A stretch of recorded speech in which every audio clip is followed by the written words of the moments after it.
से पहले तो भारत ने रात गए वर्ल्ड कप जीत लिया और उन्होंने साउथ अफ्रीका को शिकस्त दी है फाइनल में।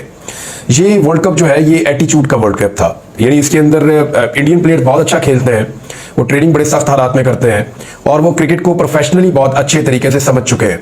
यानी बॉलिंग का शोबा हो, फील्डिंग का शोबा हो, यानी एक कैच था, जब वो कैच पकड़ा सूर्या कुमार यादव ने तो मुझे ऐसा लगा ये कैच नहीं पकड़ा, उसने वर्ल्ड कप पकड़ लिया और अब वो वर्ल्ड कप जीत जाएंगे। क्या आउटस्टैंडिंग किस्म का वो कैच था, यानी हम पाकिस्तानी प्लेयर से ऐसे कैचेस की उम्मीद नहीं कर सकते। फील्डिंग का तो हमारा स्टैंडर्ड वैसा है ही नहीं जैसा आलमी सतह पे है, तो वर्ल्ड क्लास फील्डिंग की है, वर्ल्ड क्लास बैटिंग की है और फाइनल के अंदर विराट कोहली ने अपना रोल प्ले किया, हालांकि वो नहीं चल पा रहे थे। फिर जिस तरह रोहित शर्मा ने कैप्टनसी की है, ऐसा लगा पूरी की पूरी भारतीय टीम जो है वो दिलेरी के साथ और बहादुरी के साथ खेल रही थी। एक वक्त था कि भारत ये मैच हार रहा था और आखिरी लगभग 5 ओवर्स का मैच बाकी था, लेकिन उस वक्त भारत की बॉडी लैंग्वेज हमने गिरी हुई नहीं देखी। ये यानी मैं पाकिस्तान के साथ अगर कंपेयर करूं तो पाकिस्तान की टीम जो है वो कंधे गिराए हुए और ऐसा लगता है कि जैसे ज़हनी तौर पे हारे हुए मैच खेल रहे होते हैं, 2-4 प्लेयर्स को छोड़कर। फिर एक टीम की तरह नहीं खेलते, वो तो कोच भी कह रहा है कि ये टीम लगती नहीं है, ये टीम बनकर खेलते ही नहीं है। तो इंडिया ने जो है वो बहादुरी के साथ क्रिकेट खेली और हारा हुआ मैच उन्होंने अपनी बॉलिंग के बलबूते पर, यानी इंडियन बॉलर्स को कभी भी नहीं कहा जाता कि वो बहुत टॉप क्लास बॉलर्स हैं या दुनिया के नंबर 1 बॉलर्स हैं, लेकिन वो साबित कर रहे हैं अपनी बॉलिंग के बलबूते पर इंडिया ने ये मैच जीता है और साउथ अफ्रीका को 7 रन से शिकस्त देकर दूसरी बार वो T20 वर्ल्ड कप के चैंपियन बन गए हैं। साउथ अफ्रीका के पास मौका था लेकिन वो मौके से फायदा नहीं उठा सके। 2 बड़े इंडियन प्लेयर्स ने वर्ल्ड कप जीतने के बाद T20 क्रिकेट से रिटायरमेंट का ऐलान किया। पहले प्लेयर जो है वो विराट कोहली है और उन्होंने कहा जी कि अब मैं T20 क्रिकेट से रिटायरमेंट का ऐलान कर रहा हूं, फाइनल में उनका एक रोल भी है। दूसरे प्लेयर जो है वो कैप्टन रोहित शर्मा, उन्होंने भी T20 क्रिकेट से रिटायरमेंट का ऐलान किया। कितनी इज्जत वाली रिटायरमेंट है जो दोनों प्लेयर्स ने ली है। एक तरफ पाकिस्तानी टीम तारीख की बदतरीन शिकस्त हासिल करने के बाद, दुनिया की सबसे छोटी टीमों के साथ अजीबोगरीब क्रिकेट खेलने के बाद, यानी अमेरिका पहली दफा आया उससे भी मैच हारने के बाद, वो प्रोफेशनल प्लेयर्स भी नहीं है बेचारे, कोई और नौकरियां करते हैं, इधर उधर से पकड़ के उन्होंने टीम बना दी, उनसे भी मैच हारने के बाद हर में पाकिस्तान के एक प्लेयर ने कहा जी मैं इस्तीफा दे रहा हूं। सारे के सारे अगले कॉन्ट्रैक्ट का इंतजार कर रहे हैं, सारे के सारे वेट कर रहे हैं कि हमारा दाव लगा रहे हैं। ये पाकिस्तान का शायद एटीट्यूड ही बन गया कि दाव लगा रहे हैं हमारा, भाई आपसे नहीं खेला जा रहा, आपकी क्रिकेट खत्म हो गई है, आप रिजाइन करें। लेकिन यहाँ पे जो है वो ऐसे प्लेयर भी थे जो ये कहते थे कि जनाब हम रिटायरमेंट लेना चाहते हैं, हमें कोई अच्छा सा मैच दिया जाए और एक फेयरवेल मैच हमें खिलाया जाए, यानी हम रिटायर नहीं होना चाहते 20-20 साल तक क्रिकेट खेलने के बाद।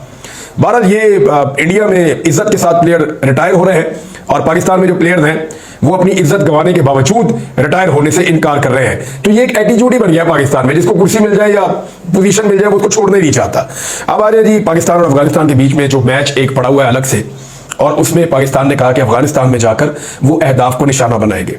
अगर पाकिस्तान के अंदर कोई दहशतगर्द कार्रवाइयां करेंगे तो पाकिस्तानी वज़ीर दिफा के मुताबिक वो फिर अपने मुल्क की सालमियत के लिए वहां जाएंगे अफगानिस्तान में, और वहां पे जो दहशतगर्दों के कैंप्स हैं या उनके ठिकाने हैं उनको निशाना बनाएंगे। ये पाकिस्तान का मौक़िफ़ है पाकिस्तान की गवर्नमेंट का। लेकिन पाकिस्तान की अपोजिशन ये कह रही है कि इस पंगे में आप ना जाए, और वो ये कह रही है कि ये सूरत खराब हो जाएगी, अफगानिस्तान से बात करनी चाहिए डायलॉग के जरिए, मुश्तरका कार्रवाइयों से, जैसे कि माजी में तय हो गया था कि मुश्तरका कार्रवाइयों के जरिए से फिर दहशतगर्दों का कलाकमा किया जाए या दहशतगर्दी का खात्मा किया जाए। तो ये पाकिस्तान तहरीक इंसाफ का मौक़िफ़ है, फजलुर रहमान साहब का भी और जमात इस्लामी का भी ये मिलते जुलते मौक़िफ़ है। देखिए अमेरिका अफगानिस्तान को छोड़कर भागा है, दुनिया भर की फौजें वहां पर आई और वो शिकस्त खा के वहां से भागी हैं, उन्होंने अपनी इकोनॉमी तबाह करवा ली, लेकिन अफगानिस्तान में कामयाबी हासिल नहीं कर सके। तो अब अफगानिस्तान ने पाकिस्तानी जो मौक़िफ़ है उसका जवाब दिया और अफगानिस्तान ने कहा है कि सरहद पार हमले की सूरत में नताइज की जिम्मेदारी पाकिस्तान पर आयद होगी। वज़ीर दिफा ख्वाजा आसिफ के बयान पर रद्द-ए-अमल देते हुए अफगानिस्तान के वज़ीर दिफा ने सोशल मीडिया पर बयान में कहा कि कोई भी किसी भी जवाब के तहत हमारी सरहद की खिलाफवर्जी करेगा तो नताइज का जिम्मेदार वो खुद भी होगा। अफगान वज़ारत दिफा का मजीद कहना था कि पाकिस्तान की क़यादत के लिए ज़रूरी है कि वो किसी को भी हसास मालूमात पर हसास बयान जारी करने की इजाज़त ना दे, अपनी सरजमीन को किसी और मुल्क के खिलाफ इस्तेमाल की इजाज़त ना देना अफगानिस्तान का उसूली मौक़िफ़ है। पाकिस्तान के वज़ीर दिफा ने एक इंटरव्यू में अफगानिस्तान पर हमले से मुताल्लिक सवाल पर कहा था कि पाकिस्तान की खुद मुख्तारी से ज़्यादा कुछ भी अहम नहीं है। बहरहाल ये एक्सप्रेस के ऊपर ये स्टोरी छपी है, मैंने आप तक पहुंचा दी है, अब देखते हैं कि पाकिस्तान इसका क्या जवाब देता है। दूसरी एक और बहुत बड़ी खबर है, वो है जी अतर बिनुल्लाह साहब के इजाफी नोट के हवाले से। अतर बिनुल्लाह साहब ने जो मखसूस नशस्तों का एक केस चल रहा है सुप्रीम कोर्ट ऑफ पाकिस्तान में, उसमें 4 सफ़हात पर मुश्तमिल अपना एक इजाफी नोट जारी कर दिया है, जिसमें कहा गया है कि अदालत उज़्मा के फैसले की गलत नशरी से एक बड़ी सियासी जमात को इंतखाबी अमल से निकाल दिया गया।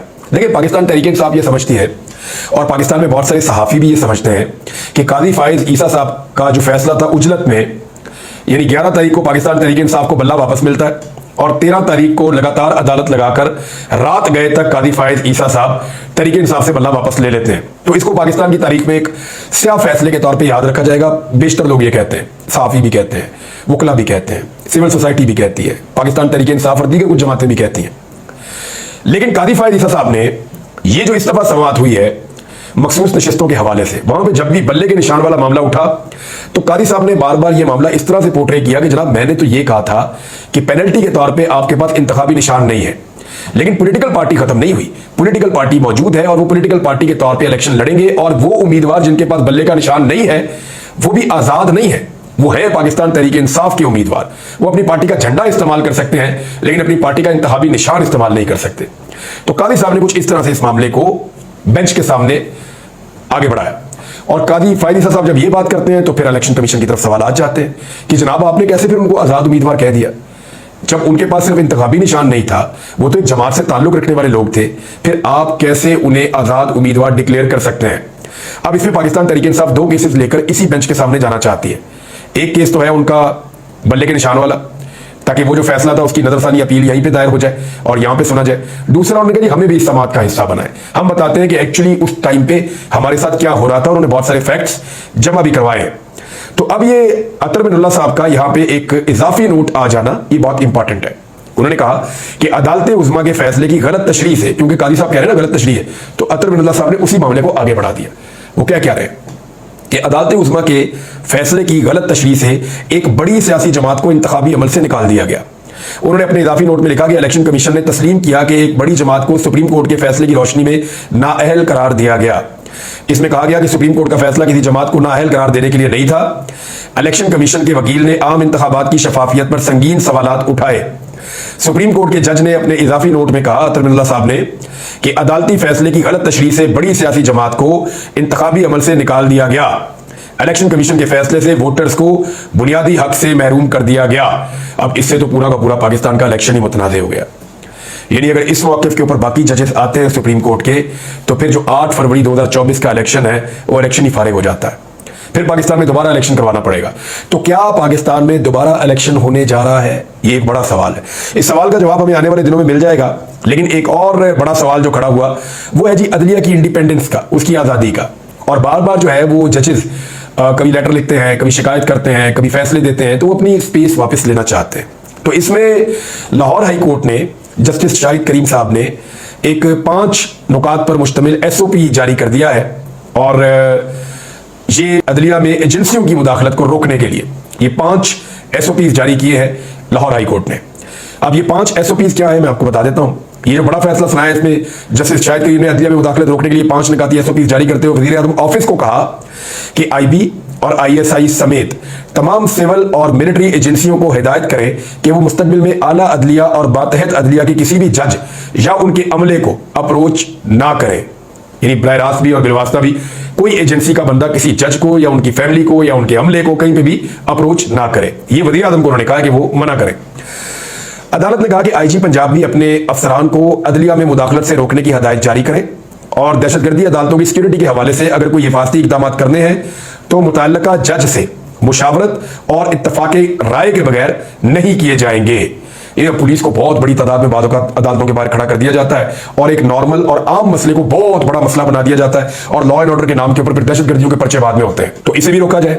और हाईकोर्ट ने हुक्म दिया कि ATC के या जो टेररिज्म अदालतों के जो जजेस हैं अपने मोबाइल में हर कॉल को रिकॉर्ड करें। पंजाब की इंसदाद दहशतगर्दी की खसूसी अदालतें 9 मई के तमाम केसेस का तरजीही बुनियादों पर फैसला करें। वो कह रहे हैं कि एक तो जो आपको कॉल करता है उसको रिकॉर्ड कर दें और दूसरा जो 9 मई के केसेस है ना उनको तो तरजीही बुनियादों पर पहले सुने और उन केसेस को खत्म करें, जो भी करना है, सजा देनी है या बाइज्जत बरी करना है, जो भी है। अदालत ने हदायत की कि एंटी टेररिज्म कोर्ट जज सरगोदा के मामले पर अदालती अमला तफ्तीश में मुकम्मल ताउन करे और तफ्तीशी अफसर तफ्तीश की वीडियो रिकॉर्ड करके हाई कोर्ट को फराहम करे। यानी जो तफ्तीशी ने जाके वहां तफ्तीश करनी है अदालती अमला उनको जो बताएगा वो वीडियो के साथ होगा ताकि हाई कोर्ट को गुमराह न किया जा सके। जस्टिस शाहिद करीम ने 4 सफ़ात पर मुश्तमिल तहरीरी अबूरी हुक्म जारी करते हुए हिना हफीजुल्लाह को अदालती मावन मुकर्रर किया और 8 जुलाई तक अमल दरामद रिपोर्ट जमा करवाने का हुक्म भी दे दिया है।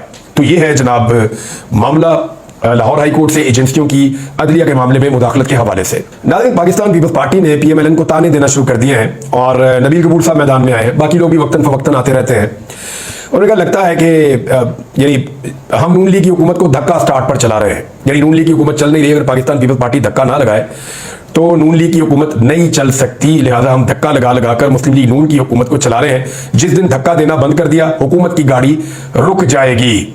लेकिन दूसरी तरफ जो मुस्लिम लीग नून है, शहबाज शरीफ साहब अपनी वज़ारत उस्मा कायम रखने के लिए कोई भी कुर्बानी देने के लिए तैयार है। पहले उन्होंने बहुत सारी कुर्बानियां दी हैं, अपने भाई की पूरी सियासत की कुर्बानी दे दी, अपनी जमात की मकबूलियत की कुर्बानी दे दी, पाकिस्तान के अवाम की कुर्बानी दे दी, पाकिस्तान में महंगाई का दौर दरा कर दिया, पाकिस्तान के अंदर जो है वो पेट्रोल, बिजली, गैस, तमाम जरूरत की अशिया आम आदमी की पहुंच से बाहर कर दी, तनख्वाहदार तबके के ऊपर टैक्सों के अंबार लगा दिए, पाकिस्तान के ज़र मुबादला के ज़खायर का बेड़ा गर्क कर दिया, ओवरसीज पाकिस्तानियों को नाराज कर दिया, पाकिस्तान के अंदर पाकिस्तानियों की अक्सरियत को हुकूमत से और इदारों से मुतनफर कर दिया। ये सारी तबाहियां फेरने के बावजूद शहबाज शरीफ साहब को अगर प्यार है तो सिर्फ और सिर्फ अपनी अचकन से है कि वो वज़ीर आज़म पाकिस्तान के ओहदे पर कायम रहे। और यही कायम रहने के लिए उन्होंने एक और बहुत बड़ी कुर्बानी दे दी है, बजट मंजूर करवाने के लिए अपने हिस्से की कायमा कमेटियां भी पीपल्स पार्टी और MKM और इत्तेहादियों को दे दी हैं मुस्लिम लीग नून ने। कोटे के मुताबिक पीपल्स पार्टी को 9 कायमा कमेटियों की सरबराही मिलनी थी और मुस्लिम लीग नून को 13 की मिलनी थी, मगर अब तक पीपल्स पार्टी को 11 अहम कमेटियों की सरबराही मिल चुकी है। और दूसरी जानिब जो है MKM को भी 2 के बजाय 4 कमेटियों की सरबराही मिल गई है। तो पीपल्स पार्टी ने खजाना की, मवासलात की, खारजा अमूर समेत दीगर अहम कमेटियों की जो है वो ले ली है सरबराही। और मुस्लिम लीग नून जो है वो अपने लोगों को नजरअंदाज कर रही है सिर्फ इसलिए कि शहबाज शरीफ साहब की जो अचकन है वो बची है। नाज़रीन, शहबाज गिल के भाई के हवाले से खबर है और खबर यह है कि लाहौर हाई कोर्ट ने एक मरतबा फिर हुक्म दिया है जस्टिस अमजद रफीक साहब ने कि शहबाज गिल के भाई की जो बाजियाबी है वो जल्द अज जल्द मुमकिन बनाई जाए।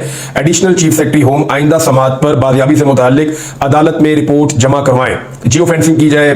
मोबाइल फोन कंपनियों को भी कहा गया है, लेकिन अभी तक उनका पता कुछ नहीं चल रहा। लेकिन अदालती रिकॉर्ड के अंदर एक चीज को हिस्सा बनाया गया है और वो ये है कि एक हिस्सा है जहां पे लिखा है कि एजेंसी के लोगों ने शहबाज गिल से राब्ता करके कहा कि अगर PTI छोड़ दो तो तुम्हारे भाई को छोड़ देंगे, तहरीरी ऑर्डर में बड़ा इंकशाफ। ये वकार मलिक साहब ने लिखा है। इसी तरह से इसके अंदर लिखा हुआ है जो फैसला आया है या जो इसके अंदर वही हुक्म मौजूद है उसमें ये चीज ऐसे ही मेंशन कर दी गई है लाहौर हाई कोर्ट के हुक्मनामे में। दूसरी जानिब नाज़रीन, पंजाब में एक अजीब मजाक चल रहा है। हुकूमत तो लगती नहीं है। मरीम नवाज कहती है जी कि मैं टिकटॉक बनाने के लिए बड़ी मेहनत करनी पड़ती है और वो मेहनत हम देखते रहते हैं। ऐसे मनाज़िर हम देखते हैं कि बड़े बड़े कैमराज हैं, बंदों ने जो है वो बेल्टें बांधी हुई है अपने जिस्म के साथ, उनके साथ वो स्टेडी कैम जो है वो लेकर घूम रहे हैं, कोई इधर से जा रहा है कोई इधर से जा रहा है।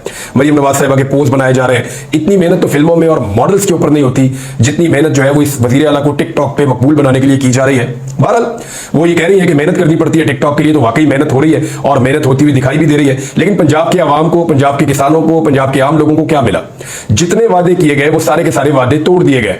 हत्ता कि जमहूरियत का इनका अंदाज ये है कि जब मरियम नवाज ने तकरीर की और उस बीच में नारेबाजी हुई तो 11 लोगों को असेंबली से निकाल दिया गया और उसके बाद पाकिस्तान तहरीक इंसाफ असेंबली के बाहर धरना देकर बैठ गई और उन्होंने बाहर अपनी एक अलग असेंबली लगा दी। तो ये जो गैर जमहूरी रवैया नवाज शरीफ साहब के दौर से शुरू हुआ और पीपल्स पार्टी को पहले ये पीसते थे, बाकी जमातों को तंग करते थे। मरियम नवाज एग्जैक्टली उसी नक्शे कदम पे चल रही है और उसी तरह फस्तायत, जबर, पुलिस, ताकत, वही पुराने सारे हथकंडे इस्तेमाल कर रही है जैसे उनके वालिद इस्तेमाल किया करते थे।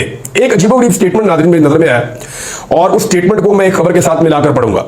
स्टेटमेंट जो है वो एहसन इकबाल साहब का है और एहसन इकबाल साहब फरमाते हैं कई ममालिक ने हमारी पॉलिसियों पर अमल करके तरक्की की है और तरक्की की मनाजिल तय की है।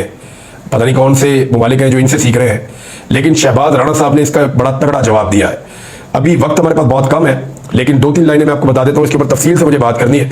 ये सीनियर जर्नलिस्ट हैं और उन्होंने कहा है कि जो अब बजट आया है इसके बाद जो आम लोग हैं उनके पास क्या चॉइस है, या तो पाकिस्तान छोड़ दें अगर आप छोड़ सकते हैं तो, या अपनी तनख्वाह जो है वो कैश में लेना शुरू कर दें और अपने एसेट्स या फिर पूरी तरह डिस्क्लोज ना करें, क्योंकि अगर आप ऐसा करेंगे तो आपको उन चीजों पे दोबारा टैक्स देना पड़ेगा जिन पे आप पहले भी टैक्स दे चुके हैं, क्योंकि आप टैक्स नेट पे फिर आप ना ही आए ना, इससे आप बाहर ही रहे। और फिर एक और चीज उन्होंने कही, या तो फिर किसी बहुत पावरफुल ग्रुप को आप ज्वाइन कर लें जो इस किस्म की चीजों की जद में नहीं आता है, यानी टैक्सेस वगैरह उनके ऊपर नहीं लगते। बहरहाल इस पे तफसील से बात करेंगे। अब तक के लिए इतना ख्याल रखिएगा अपने चैनल का भी। अल्लाह हाफिज़।